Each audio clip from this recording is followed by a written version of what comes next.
Welcome, everybody. Thank you for joining us on this journey and of Rise Creatives. We decided to start this global, beautiful journey of expanding our understanding of what creativity is, what it could be, how we can grow in it, how do we find it in ourselves, do we have boundaries on it? So, this is just a beautiful time for us just to explore. And we have some amazing speakers. If you guys haven't seen our lineup, they are amazing. Something super important. At the end of this conference, this online event, we will be sharing some exciting news of something really cool that's going to happen. So stay tuned right up to the end of these 3 days, and you can discover what this beautiful secret is and how you can participate in it. Okay. So I'm excited for this. I'm super excited for this. So I just want to run through our two wonderful speakers, just introduce them to you guys. We have Darren. He's in the house from Sri Lanka. Darren is the director of Wildlife Media. He started his career as a video editor, gaining recognition for having his editing features in the Cannes Film Festival selection and winning the jury award in the Rana Music Video Festival in 2018 for a music video he directed while in film school. That is an achievement in itself, Darren. Well done. And then we have Dr. Jamie Moody. She's dedicated educator and lifelong learner. She holds a doctorate in Christian education, complemented by a bachelor's degree in middle grades education with a focus on history and science. Driven by her commitment to nurturing young minds, Jamie has excelled in various roles, including a teacher, homeschool mom, and mentor. Beyond academia, she is a prolific writer. I've seen some of that work, it's beautiful, and talented mixed media artist, exploring creativity across various mediums, including painting, pastel, and fabric art. Her artwork often reflects her deep faith and life experiences, serving as a source of inspiration and expression. Jamie finds fulfillment in her roles as a mother, a wife, and prioritizing family with continuing to inspire others through her work in education and the arts. She's deeply committed to a spiritual walk with Christ, helping others discover their identity in Him and grow in their faith. So, guys, I've had the privilege to sit with these two amazing people, learn from them, experience their lives through creativity. So I'm just going to hand it over to them and let's get this creative party started. Hi, everybody. Hi. Let's started. So Jamie and I will be doing this in podcast style, and it's a very casual discussion. And yeah, creativity was it's such a broad topic to bring in, but it's one of my whole life. You know, the whole topic is my life, and I love the fact that we cannot define it in any form, but we will do our best, right, Jamie? Yeah, absolutely. So for me, what I thought creativity was like, apart from the classical definition, was something Jordan Peterson said some time ago. He put it out very well. He said it's a connection between one thing and the other, two subjects that absolutely have no connection to them. But when a man obviously makes a connection between the two, it's called creativity. So that was a very beautiful explanation given by Jordan Peterson, which really opened something in me that I was wondering, okay, so everything that we call creative is such a connection, like like a connection between penicillin. Even penicillin, the discovery of penicillin is a creative discovery. And Tanya was, first of all, thank you, Tanya, for that awesome introduction. And I'm actually humbled to be in the presence, like to be even invited to such a conference with awesome people like Jamie and everyone else in the speakers room. So getting back to what I thought creativity was, like for me, penicillin was a creative discovery. And people coming into a conference of creativity might wonder, is it everybody in arts, everybody in filmmaking, or is it everybody in music? Well, no, creativity exists in all the spheres. And currently, as we're speaking about sphere sovereignty by Prophet Kirby, we are, if you had listened to some of the sermons by Wildlife Church, we would know that creativity, just a short story of how penicillin was discovered. Someone thought a problem of sicknesses inside the body is like was a result of bacteria, and everybody knew it was bacteria. And then I can't remember his name, but he decided that why don't we give the solution to the bacteria, to the elimination of bacteria inside the bacteria, half kill the bacteria and put it back inside the human body so that it generates antibodies. Now that for me is a creative decision. Yeah. So that's my definition. Jamie, Yeah. what do you? Yeah.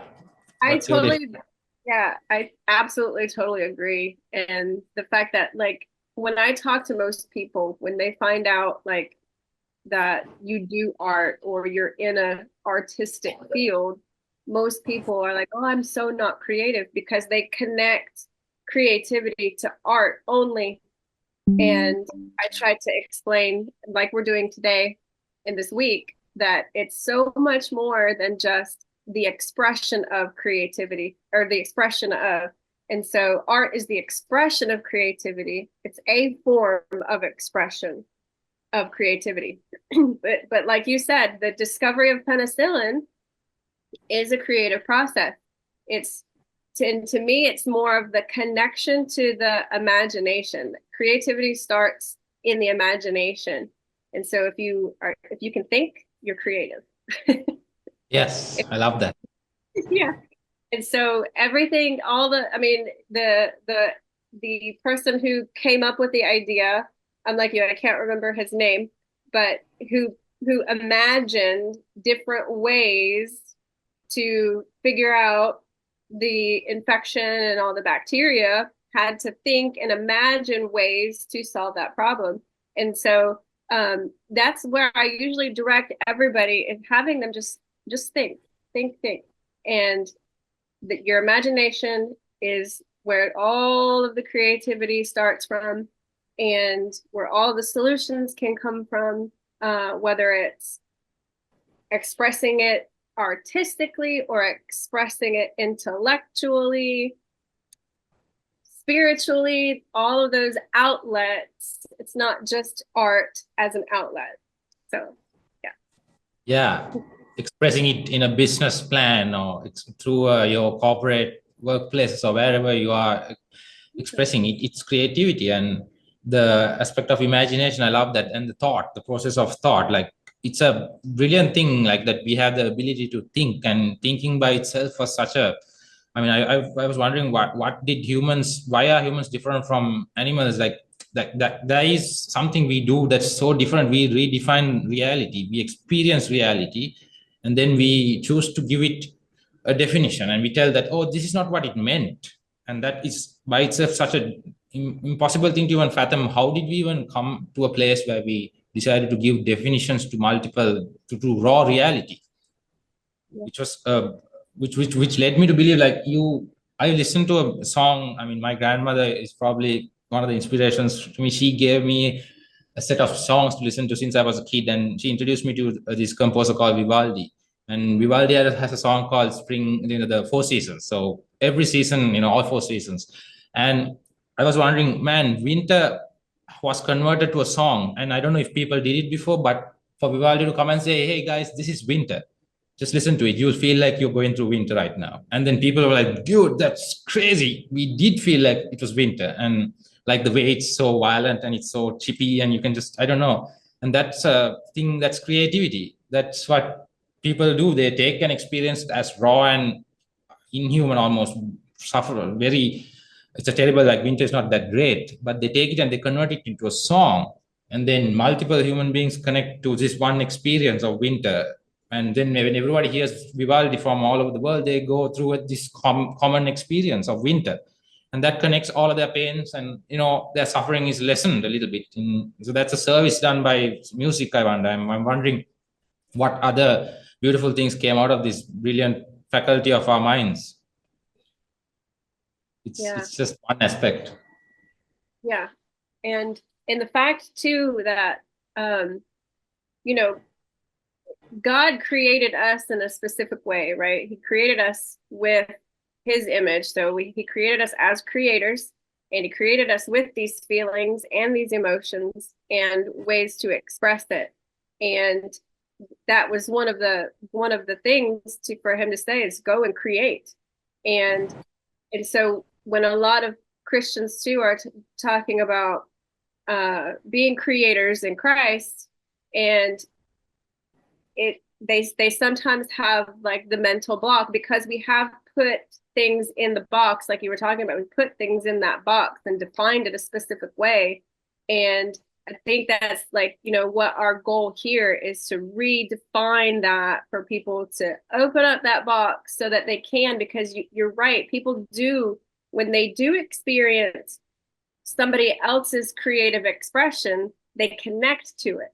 And so helping others express their creativity in whatever outlet helps other people's connect. And so, for example, in the business world, somebody else can lay out a plan and somebody connects to that plan, and that's how partners are formed, or things like that. So it's amazing at how just kind of opening a little bit of a box will allow people to just flourish and connect to all kinds of different aspects in life.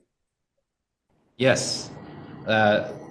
Like when you talk about imagination, I love that you brought it up. It's the imagination. So what is this imagination? We all call this entity called imagination, and we did something called Christian Mystery School, some of us here, and we had a experience of something called the void. And not to get too not that I don't want to make the people who haven't taken part of it feel like they haven't, but the void, it's not scientifically defined yet, but we know it exists. It's like this uncreated potential that we humans have tapped into, and that we are constantly drawing from, even though we like it or not. And that is very much connected to our imagination. And I feel like creative people have a responsibility. They are the closest to the void. I feel like they exist in a state of constant potential, which sometimes works to their detriment, but if harnessed properly, could lead them to do amazing things like we see all the great people in the world do.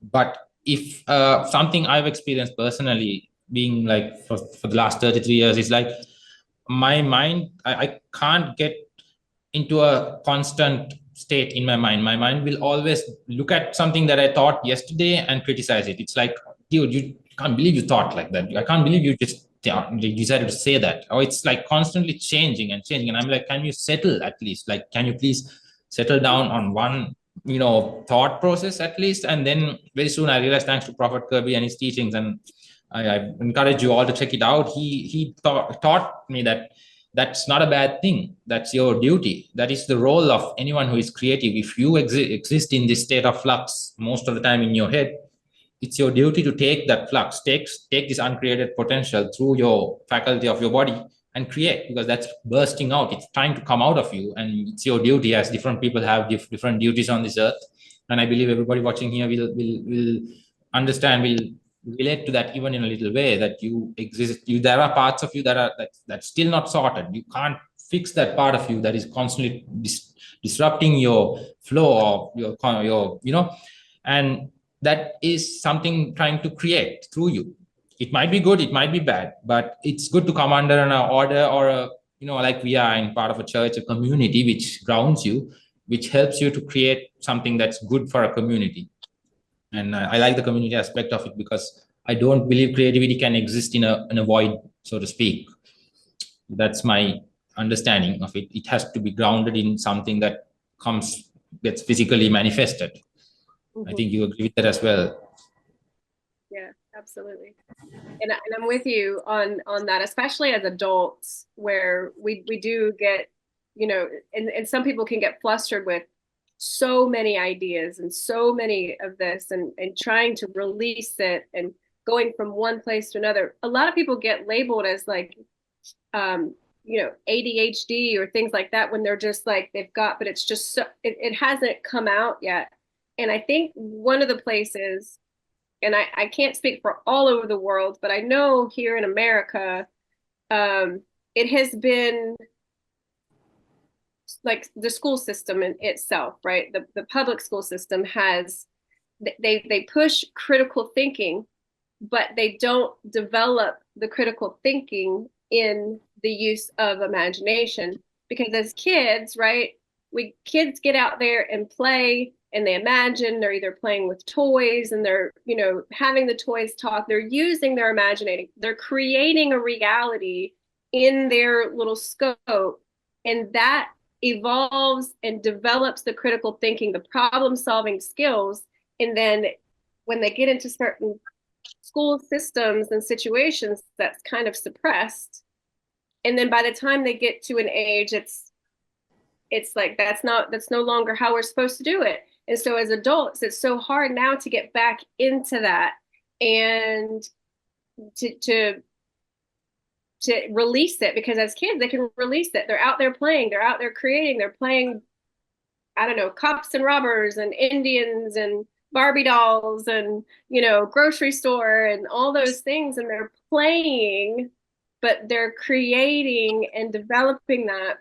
And, I always encourage like adults, especially here in my area, would just play, just get something out and play, act like you're 5 years old again for a little while and let something release and see what comes of it. It's amazing. Love that, the state of play. Yeah. Yeah. It's a thing to lose eventually as we grow older, I guess. I mean, I'm 33, so I'm not that experienced in life, but I'm very, very soon. I'm realizing slowly the life gets more and more. There are little bits of time you get, with everybody. You get to talk to someone only for like 5 minutes, let's say, and then things shift. You need to shift from one thing to the other, and that's how life is, I guess. It needs to be that way. And slowly I realized, oh, you need to treasure the small moments. Like you can't let that go. Remember the feeling you had at that moment, that time, you maybe with my wife or something. You treasure that, measure, keep it in your memory. If you can memorize the smell or the sound, because that is your moment of play where you had that moment. And then, something I learned from, again, Prophet Kavi, one thing he taught is that if you can recreate that feeling again, where you bring it to memory, you can use that to create again and maybe change the situation which is not feasible for you. If you're experiencing, there are obviously stressful situations, people bring in their energies with them.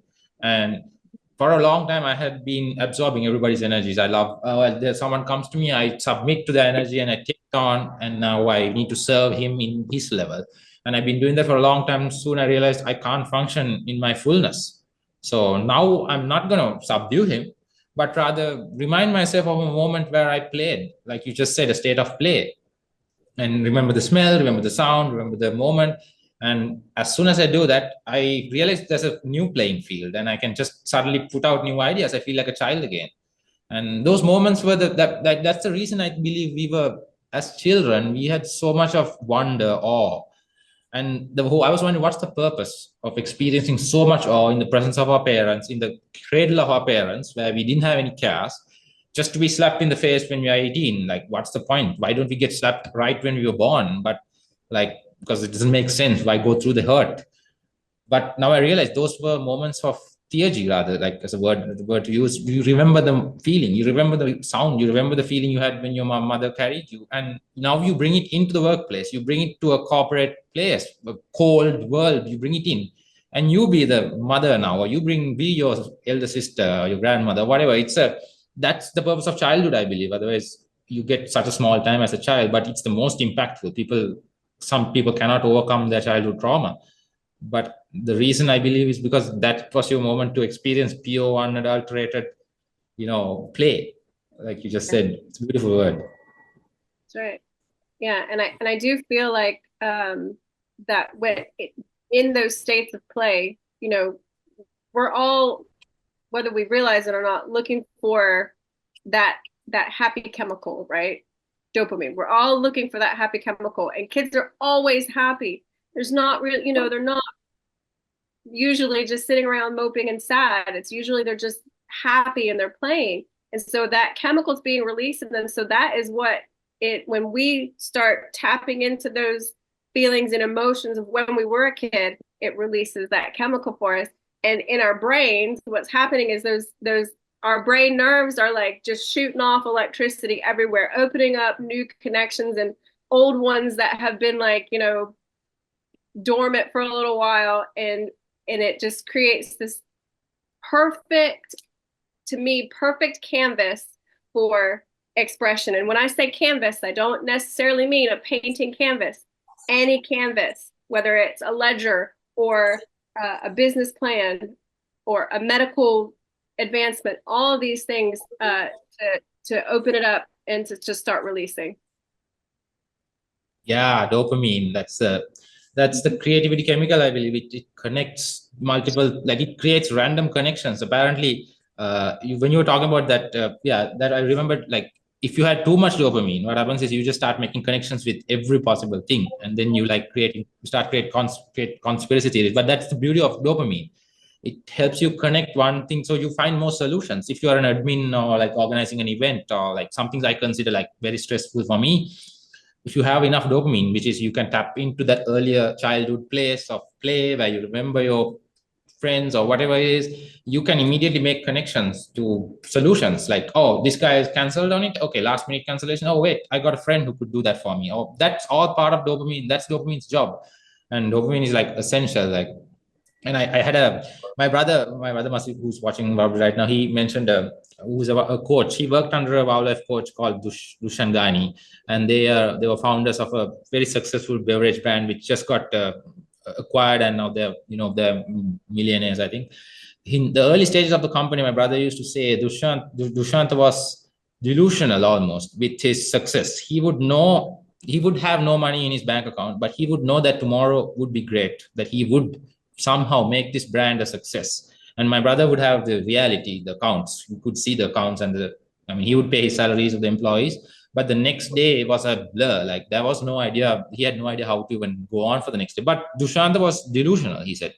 And that brought something really interesting because I connected something. They said founders are always delusional, but investors are supposed to be skeptical. So that balance needs to exist, and the delusional part of is the creative's business. He needs to be detached from reality even for a small amount of time, and he needs to have a healthy support on the other side, a support system that brings him back to reality. But he should never lose the delusion. It's a bad word nowadays, but that delusion is by itself a definition of creativity. You disregard reality completely. No, I know it's true in my heart. Where's your proof? It was revealed to me in a dream. That's the meme, famous meme. You do have no proof. God is your proof, which is faith. And if we lose that, that's when we start crumpling. And I heard, you need to always believe that tomorrow is going to be better than today, no matter what the evidence says. And even if you're not a Christian, like if you are a Christian, it's easier. But even if you are not, you just need to believe tomorrow is going to be better than today. Can you truly believe that? Like, can you imagine that? And if you do, you suddenly open up a door to make tomorrow better than yesterday or your present, which is a simple thing almost, but it makes so much sense. Yeah, absolutely. And I like what you said about balance, because I think that's like Kirby talks about the up, up and the down, down. And I think that is one reason why God designed us to our brains to mature, right? Like, why didn't we just come into this earth fully prepared? And why do we grow, and why does our brain change? Well, we do have to go through that period of play and childhood, carefree, just out of reality. And then as our brain matures, we do have that little bit of grasp on reality, so we don't get too much in the up or too much into an alternate reality of, like you said, kind of losing it and delusional. And And so finding that balance, I think too, is also just over the evolution of mankind. We're still figuring it out, I think, as far as how to train kids and how to grow kids into that. And that's the funny thing, the ironic thing about it, right? Is we have to get into our creative space to come up with those solutions, to figure out and experiment with ways to do that and to bring that out in kids and bring them up in the balance of it as well. Yeah, and you being like so involved with the childhood, like the education of children is is an interesting thing, because you get to see them in their purest form. Like children are like, some people don't like it because it's just that they're way too random, they're way too chaotic, and they like. But it's a. I mean that's the whole purpose of childhood, according to like just what I said. And I always believe creativity cannot exist in a vacuum. Like I just said, like you finally have to submit your artwork for feedback. Like there is no option. Like everything you create goes through the feedback process.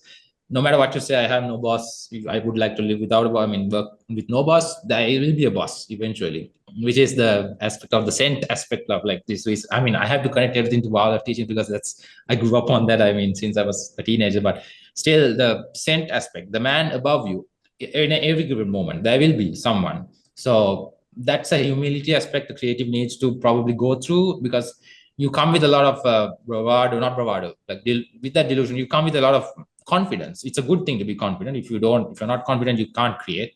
So but coming with that confidence, you also need to know, man, at one point I will have to submit this for feedback. If it might be your boss, it might be the public. Like you might submit your artwork, your song, or your business plan, and the public will get to judge it. Finally the market will decide. And I don't agree with people who do not want to submit it to the outside world, because it's a unfortunate situation. If you do that, you then I believe creativity gets almost parasitic, which I have experienced myself. So there's a thing called autotelic. Like it's a very small loop where your creativity just starts feeding itself. There is no end to its loop. It's insular. Yeah, thank you, Sarah. And I have experienced that as well, because you, with this confidence, you come up with your own ego, your ego boost. Obviously, with creativity comes a lot of ego boosting. But if you, by any chance, fall prey to this parasitic entity, which is not creativity, but something comes in and takes over, then you will need to submit. You will need to give it to someone. You give it to the public. Maybe you need to post your artwork. You need to post your business plan. Give it to your friend. If you've written a book, give it to your friend. Tell him to read it. Pay him and tell him to read it if he can't, if it's too much to read. But that criticism you get is so valuable, and we should not by any means disregard that.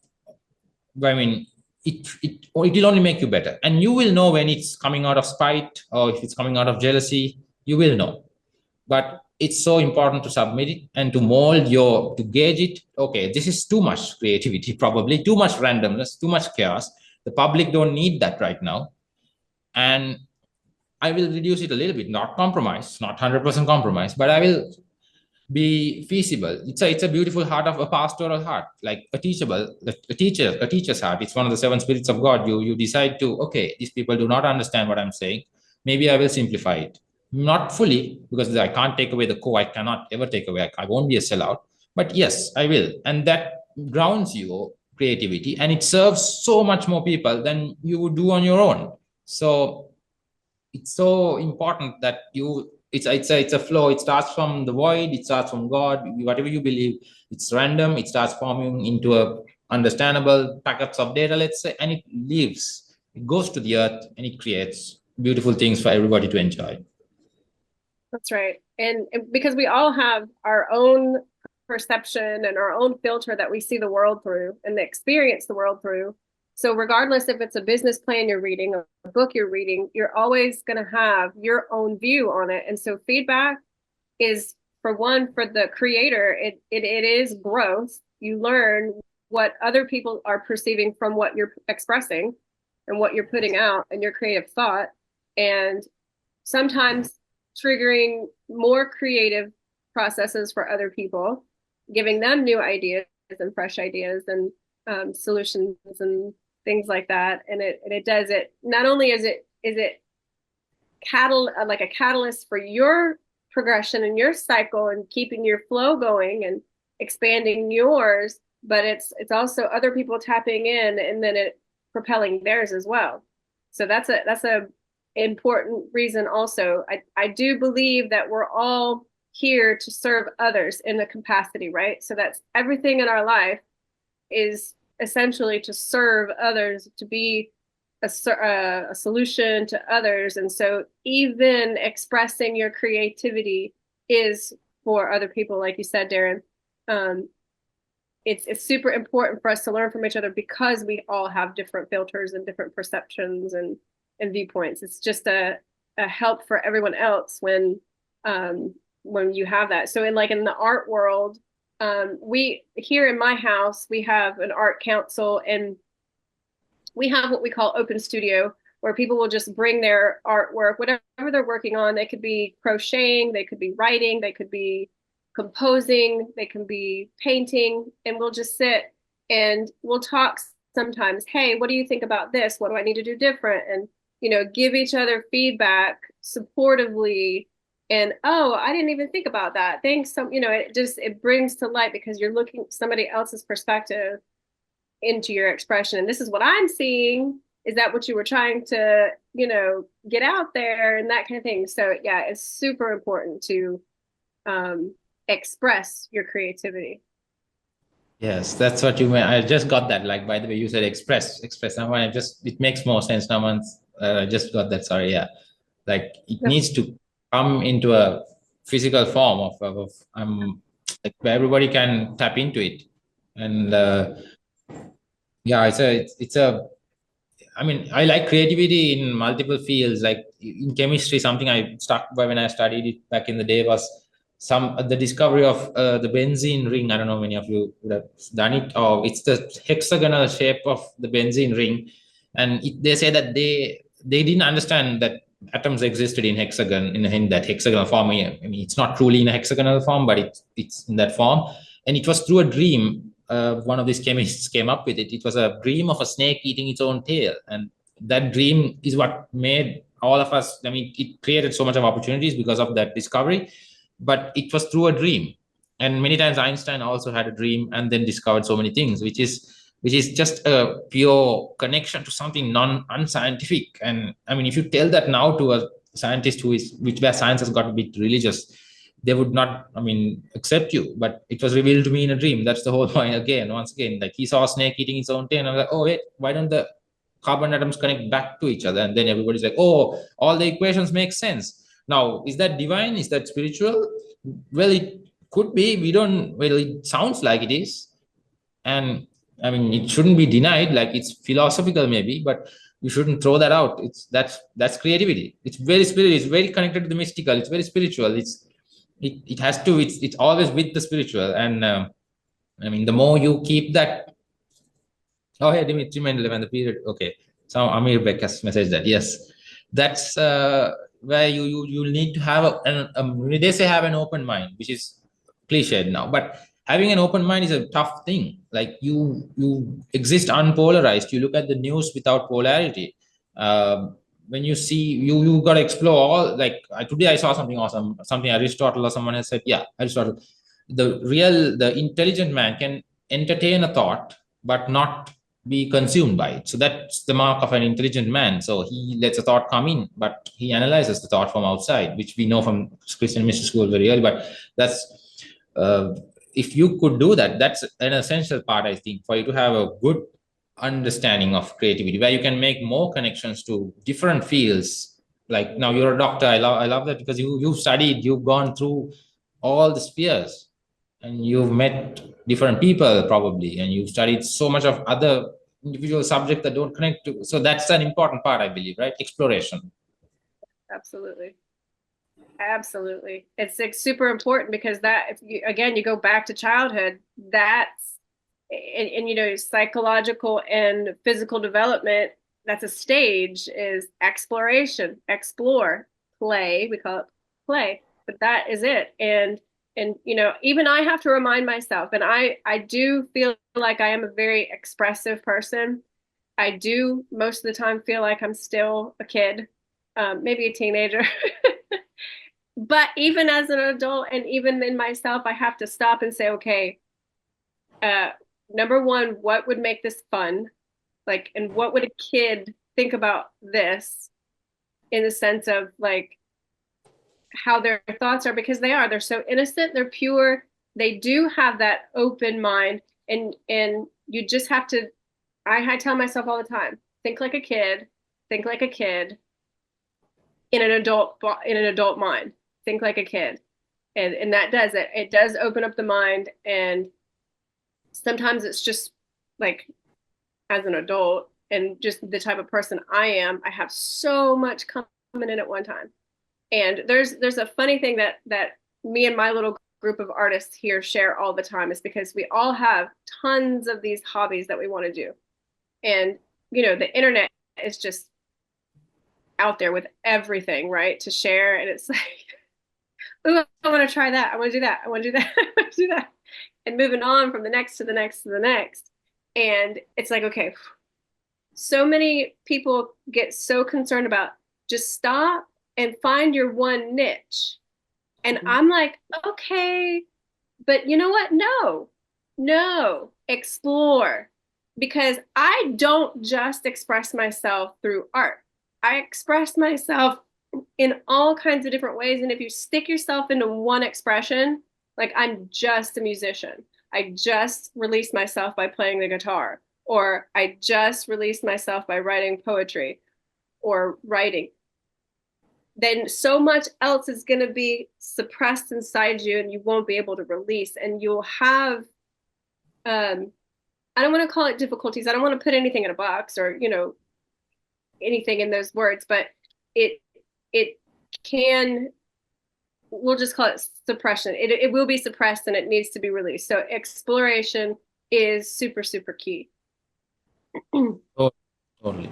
Well, identity now, like you said, I'm a musician. I'm now a graphic designer, or what am I? Because a lot of people, when you're in that adolescent age, you watch the movies and you realize, oh, I need to be like that guy or this guy, because that's what the movie tells you. Unfortunately, you don't realize the movie was written by some guy in Los Angeles who was depressed or something. We don't know that. We just think it was God speaking to us sometimes. But we all want to define ourselves in one way or the other. But the beauty of the thing is that you don't want to.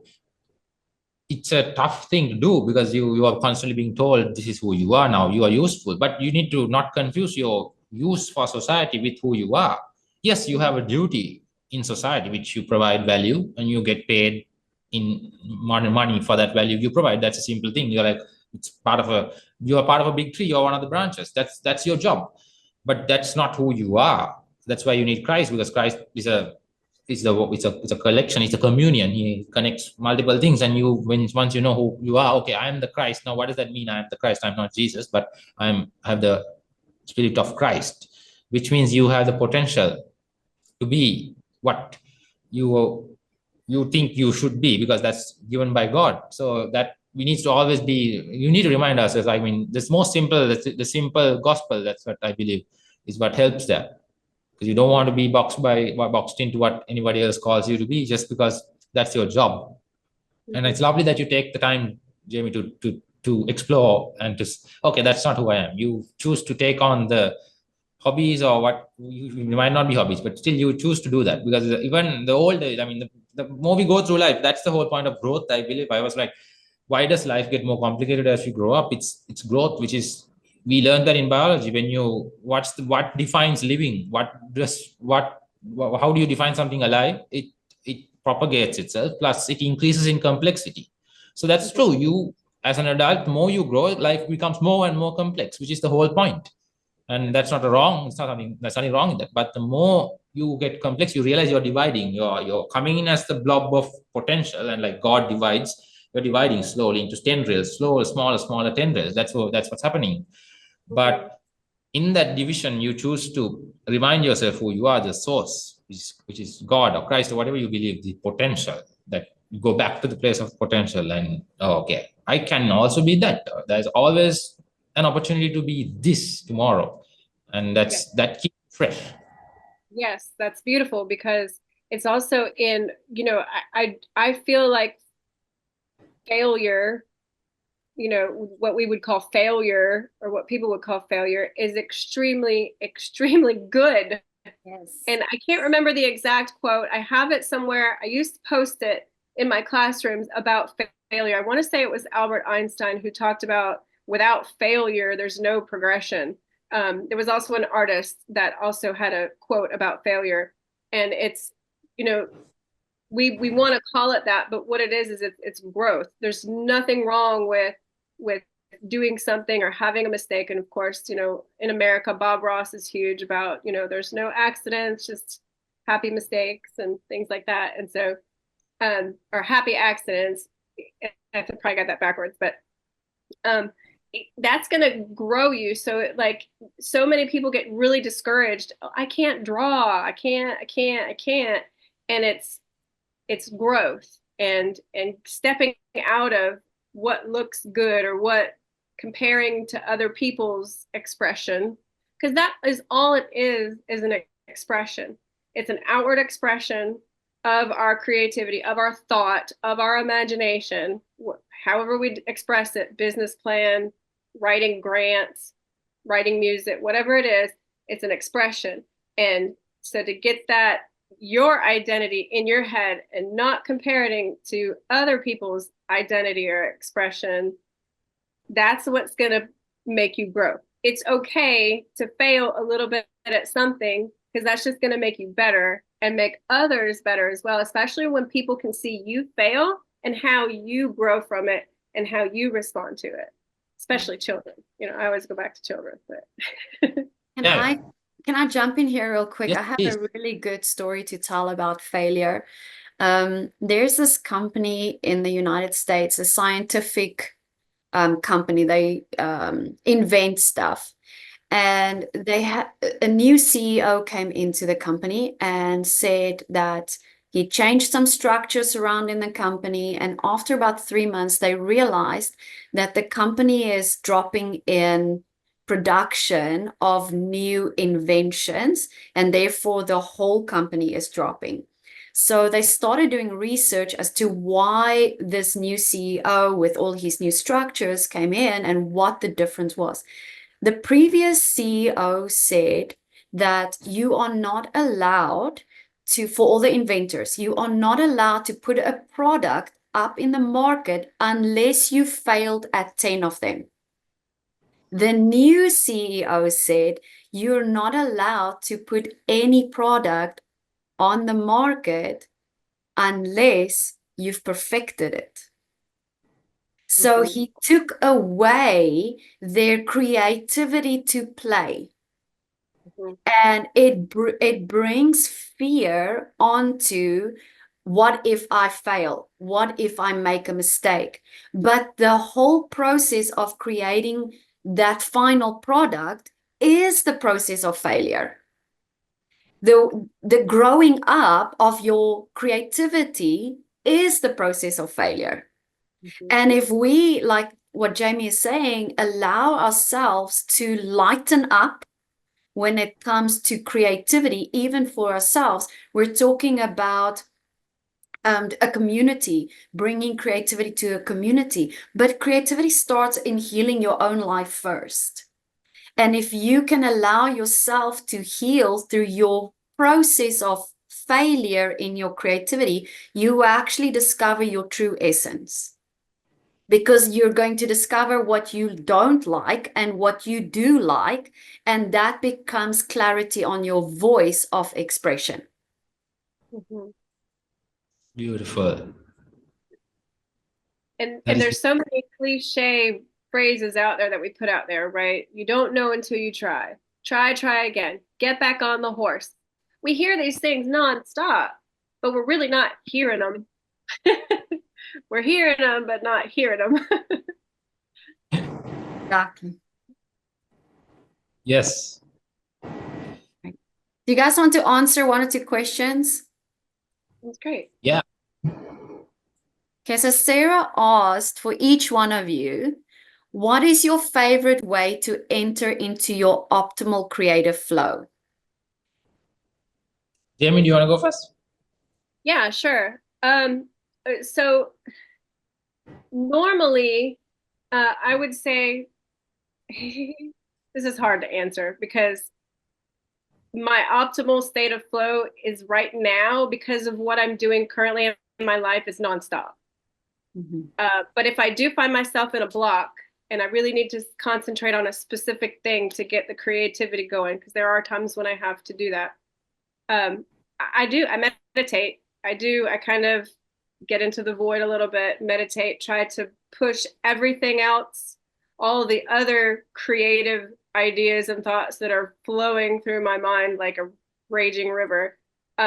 Try to kind of just let them go on by, let them flow, and really find that. So meditation is a key when I have to get specific.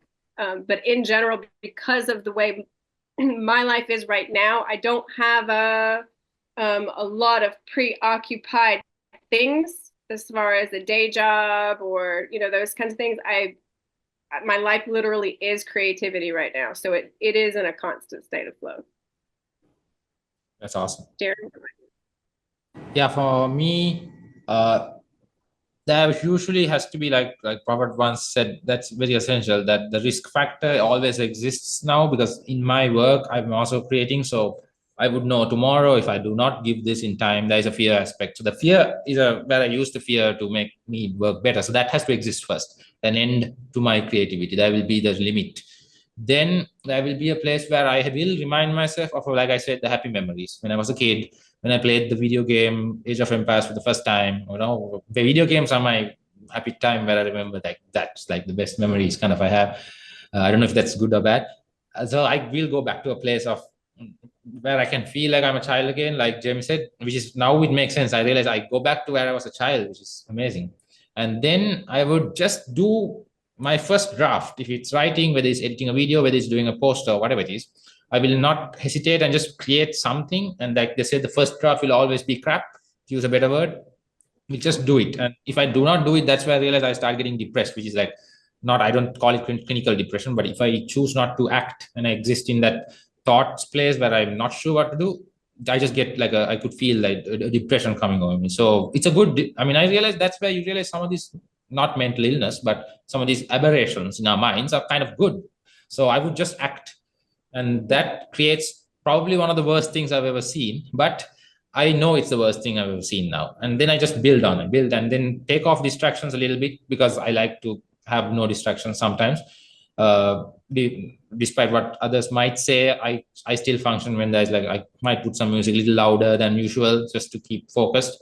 Then just create, and until I come to a place where, Jamie and I were just having a conversation about where, or Jamie, or it was Tanya again, where you're not sure whether it's the greatest thing you've ever seen or it's the worst thing you've ever seen. Like that point, I come to that point where I'm not sure, which I heard is, this is not my thing, so I borrowed it from someone, but that's where I know it's probably ready for submission now, to let it go, to see what people say. And yeah, sometimes it's the greatest thing, sometimes it's the worst thing I've ever seen, but you'll never know until you try. That's my process. That's good. And that is another thing that I do. I think when I stay in a constant state is I just do it. Like you said, just do it, just jump right in. Just jump right in. And sometimes you may not like be feeling it, regardless of what it is. Like there's sometimes where it can feel like a job. Like if it is your job, right? It feels like a job. It has that pressure, which I like pressure because it does force me to really put the thought into it. And I work well under pressure. But when you have to do something versus you just kind of get to, it kind of makes it a little bit more difficult. You kind of get like that, that block. And so sometimes just jumping in, whether you feel like it or not, whether you're feeling it or not, because it's just going to come as you just release, So yeah, good word, Darren. Just do it. Just jump in. And there are stages where you start experiencing the first set of barricades. Okay, it might be someone calling you, your phone rings, your messages come. Okay, then you overcome that. Just a second set. Oh, you can't find the file. I can't find this. I can't find that. I'm thirsty. I need to poop. I don't know what, anything. Then these waves of like war almost. And then that's where Robert made a lot of sense when he said like it's coming from the void, and the void has levels of like disturbances and multiple levels of disturbance until finally it's birthed to the earth. And once you are done, you might not even like what you've created, but you've created something. People like it. Sometimes, usually, when people like it, I don't like it, which is crazy. Sometimes I like it too much, and people don't like it. So I love it. I love this complex. I love this randomness. It's one of the most beautiful things. I hated it at first, but it's one of the best things ever. Yeah. I like what you said, Darren, earlier about feeling that state of almost depression. If we are created to express as humans, like that is our innate nature, is to express. But if we don't express, we internalize. And when we internalize, the energy builds up within our bodies. And that causes the chemical reaction of either being depressed or feeling frustrated or feeling stuck in a moment. And I love what you're saying, just do it, because it's the release of the energy that we get so stuck in our bodies, in our heads, that by that being stuckness, we get more stuck, we get more frustrated. So I always say, let frustration be a light under your butt and move. Let But it let it be the spark. Let frustration be the spark of your flow of energy. And I'm the same. Like, I have moments where I realize if I don't go and do something now, regardless of what it is in my creative process, then I'm going to become sick. It's going to internalize. And that is because we are, as humans, to express. We have a voice to express. Yeah. So, That's good, Tanya. And that's where like a lot of people when they have that energy that is so built up because they have not released, that's where some people would say just go out, like just scream and let it go. And that's how some people release it, or that because they haven't really found their expression yet. And yeah. they do, they feel like they have to go and scream, and they'll just scream to release all that, because then you just like, okay, that feels a whole lot better. Yes. Yeah, exactly. Meant to express. Yeah. it's a better way to express. Yeah. Just create something. So I think you guys answered a little bit of this, but I'm going to read Anne's question. Maybe there's something you guys can add to this. Anne says, I confess that I often find that expressing creativity, in her case, mainly writing, is a reluctant duty. I've actually had this question from many people. I know that intention is important, but how can we find the balance between creating through deliberate intention and waiting, hoping for the flow of energy and joy? It's a good question, Anne. Very good question. Yeah. I'll go. Okay. Well, the I believe if you are brutal about it and extremely confident in yourself, you would just choose to write no matter whatever you're feeling. You would just create the worst. You might write it like you might not like what you're writing, but you just keep writing, and then you'll finish it. Like you write a paragraph and you read through it, and if you look at the paragraph you wrote with that state of play now, instead of the critical, like the critic, you will find good pieces in that.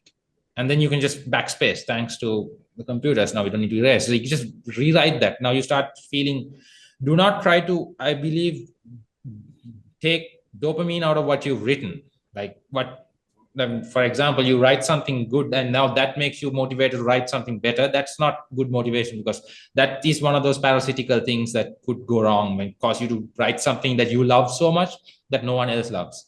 So if you write something where you look at it and you look at it objectively, oh, I'm reading this as my audience, and then you realize it works. Oh, this works, this sounds good, because you're now looking at it through the state of audience or like the state of play, one of those things, and you realize it works. To keep going. You might never feel good about what you're doing. You might never get that feeling of joy. It's still amazing though, because you will create something at the end of it. And that cluster feeling of the complete discouragement while doing it has worked. Some of the best things I've ever written came from those places. And I trust that feeling, when it comes. I mean, it's the worst possible feeling you ever have. It's like when I know it's going to be good sometimes. It's like it's an assurance almost. So if you don't feel it, great. I mean, you know yourself better. You know you're confident in who you are. You're like a warrior. You're like a soldier. You can go through this. You can get through the storm of complete depression or whatever it is you're feeling, this discouragement or whatever it is, while writing or while drawing or while coding or whatever you're doing, and go through that and see it to the finish line. Read it like someone else would read it, and you will know it's good. You are a creative person. You will know when it's good. Like, and you'll never feel, maybe you'll never, but do not try to draw joy out of what you've done. That's something for me, rather, I don't know if it works for other people, but I don't like that. Yeah, that's good, Darren. And also remembering too, that we have more ways of expression. So if it's a feeling of being stuck, or like you're not kind of feeling that joy in your writing at the moment, take a break for a minute, go and just express your creativity elsewhere, whether it's whatever other expression it might then trigger. Because I find myself all the time working on a specific project, like I might be painting, and just the light bulb goes off with one of my stories that I'm writing, or something else. Like I even sometimes my mind for some reason is always working in the background, right? So as I'm doing this thing, the idea or the solution to the problem of something else that was like, weeks ago, oh, ding ding, light bulb. And so then you can go back to it, and then there's the flow, there's the joy, and getting back into it. Yeah. That is good. So true. I would also suggest, we were talking about dopamine earlier. I would also suggest don't place your dopamine moments on your successes that much. Place your dopamine moments on the journey.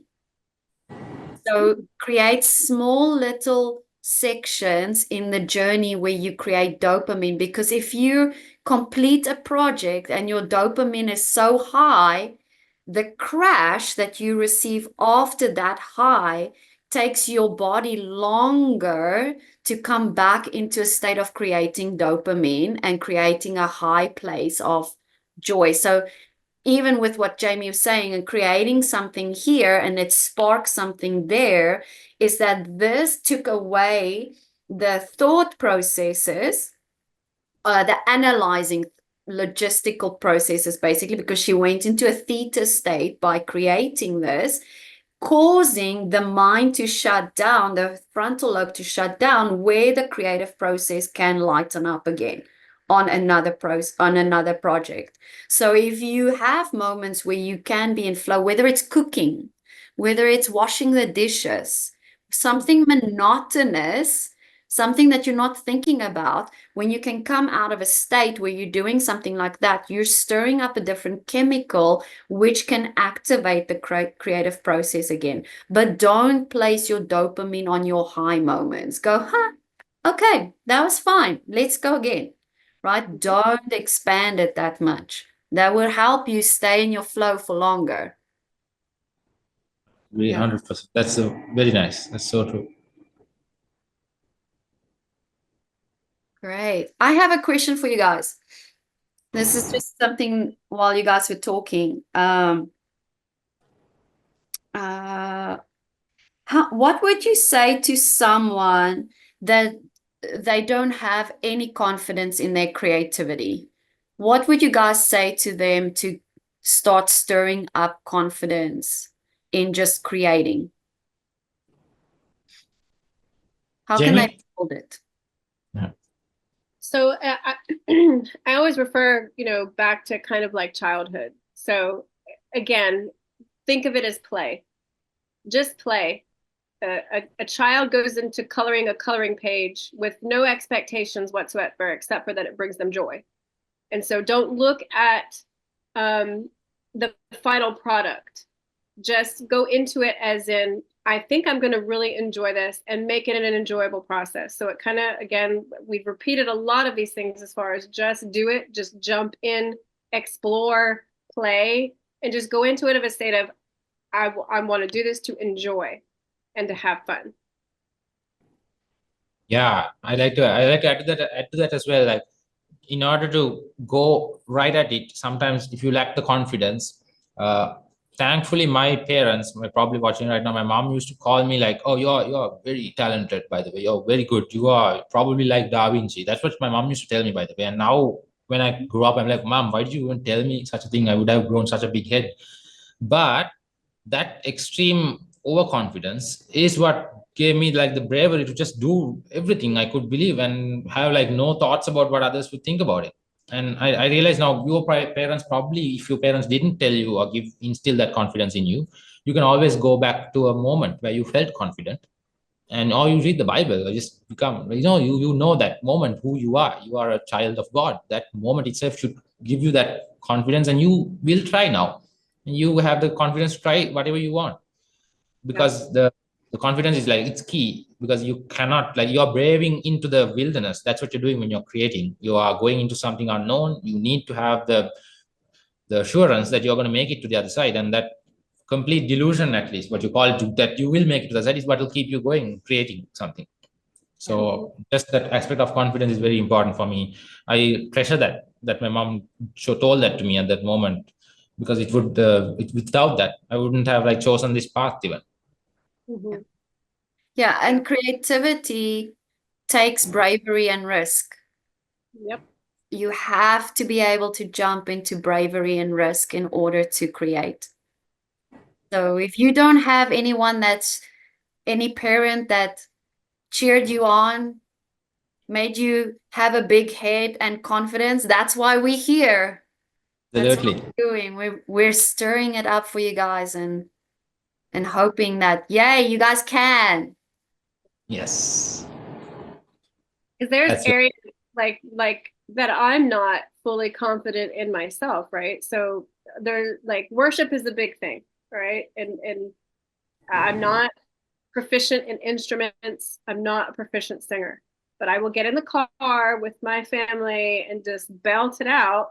You know, my daughter turns and looks at me, she's like, "Can you stop singing so I can hear the music?"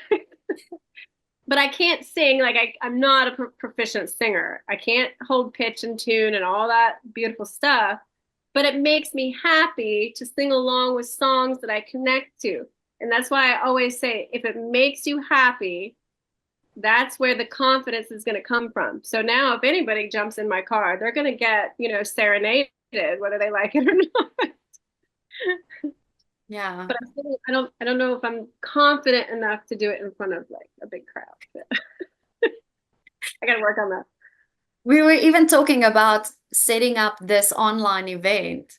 Like, this took bravery and courage, people, right? It's the first time we're creating this. And I want to mention that because even in this situation, we were discussing this, and I was saying there's probably going to be so many mistakes, like so many things that have gone wrong, but it's okay, because in the process of it, you guys are all here, right? And we get to see all your beautiful faces and have encounter with all of you. And that's what's important, is that if you choose to step into risk and you choose to be brave and courageous, then you will find the beauty and the nuggets that the light will shine on and that you run with. So nice.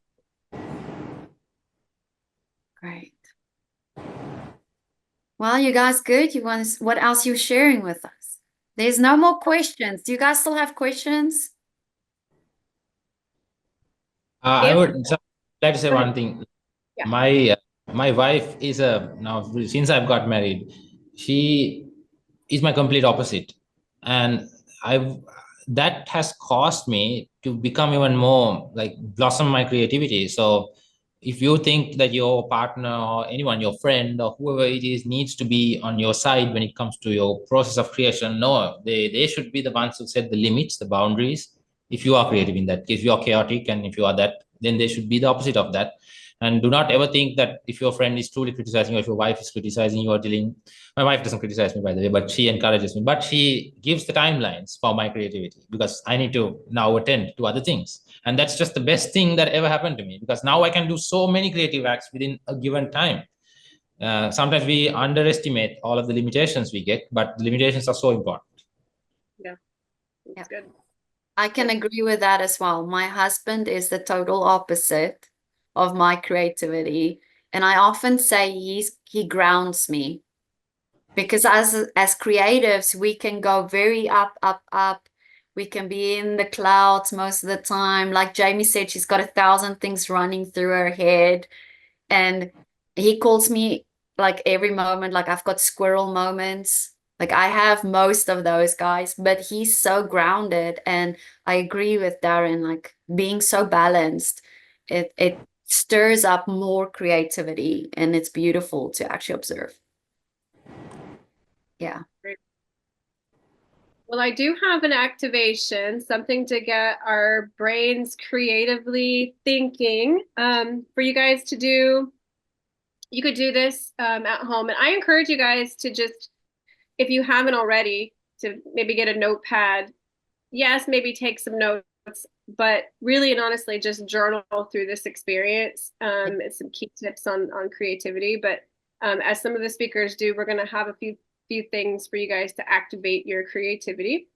And this is one of them. So think of a everyday object. I'm going to throw out a paper clip. Okay, think of a paper clip.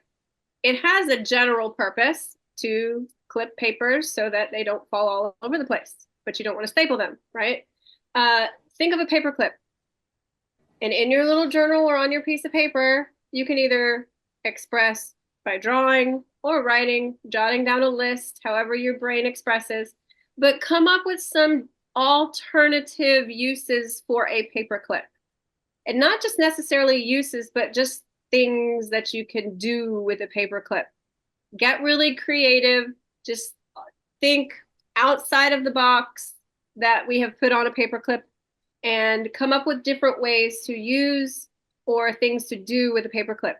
If you find yourself stuck, again, think like a child. If you got a child around, hand them the paper clip and say, hey, what could we use this for? What could we do? What could we make with this? Get them to help you. That's not cheating. Get them to help you come up with different things and uses. Even get some paper clips out and experiment with it. If you're a hands-on person, bend it. Experiment with your thoughts. If you're thinking you could use it for this, try it out and see if it works. You never know what might come out of your ideas for the paperclip. And so maybe also like in the next Zoom tomorrow in the chat, just kind of jot down a few of the ideas that you guys came up with so that everybody can see. I'm excited to see what you guys come up with. I'm going to make my list as well. So. Excellent idea. I agree with Jamie about journaling this process that we're going through. When you do that and experimenting with a paperclip, guys, you're locking in the creativity. You're locking it into your system. You're telling your body that it's safe to experiment. You're telling the body it's okay to experiment. So hope you guys enjoyed this. Darren, you want to say something? You want to add something? No, I'm good. I think I learned so much today. Right. Thank you, everybody. We enjoyed having you guys here. Guys, thank you so much for taking the time and just bringing your valuable experiences, your expression to us as a team, and just being with everyone and just being with you guys. Thank you for your energy. Thank you for your playfulness. And thank you that we appreciate this.